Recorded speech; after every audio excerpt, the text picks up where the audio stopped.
Hey, what's up, guys? Hope everyone's doing well. I want to do a really quick video and talk through the top reasons why I like shell Cordovan and a few details or a few aspects of shell Cordovan that I don't really like that much. Let's get right in. This is going to be a very quick video. I'll kind of do more of these talking about different topics, but let me know what you think. Let me know if this is something that you're interested in and if there are any topics you'd like me to cover. So I've got two examples of shell Cordovan shoes down here. I think I'm going to start with the appearance, and I'll break that into two categories. First is the color. I think the color on shell Cordovan is something that is pretty difficult to replicate in any other leather. It is extremely unique, and that's one of the main characteristics that really kind of draws anybody's attention to it at first. The other aspect is very versatile. It takes very little to get it to look nice, and because of that, you can kind of get ready for any occasion with just a simple brushing. That brings me to the next topic, which is caring for the shoes or caring for the leather. With shell Cordovan, the care routine or kind of like the minimum maintenance that's needed for it is pretty straightforward. It's just a simple brushing with the occasional conditioning. And if you want to add a little layer of paste for protection, you can do it. But honestly, all you really need to do is give it a thorough brushing for a few minutes and it looks really great. So because of that, I think it takes a lot less effort than calfskin to get the same result.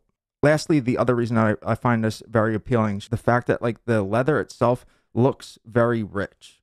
Not like monetarily rich, but just it has a very rich, robust look to the leather itself, which makes the shoe feel a little more, just a little more substantial on the foot, but it also looks it. And I think that gives the overall shoe and the overall aesthetic of the shoe that you're wearing a little stronger appeal. And because of that, I think it just makes for a better looking shoe in some scenarios and some shoe styles. Now I want to touch on two specific details or just aspects of shell Cordovan that I'm not extremely fond of.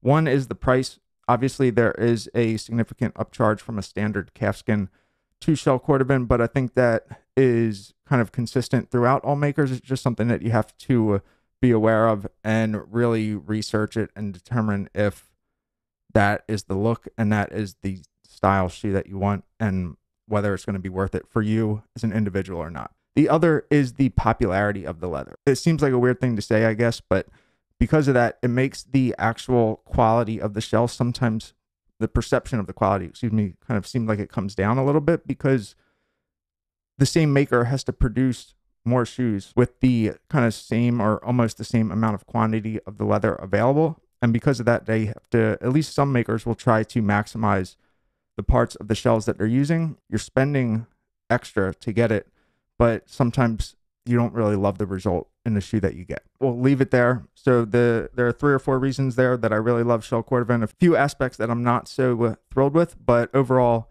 it is my favorite leather. I do have a majority of my shoes in it, and it still would be my #1 choice today. Let me know what you think. Let me know if you have any questions, and thanks for watching.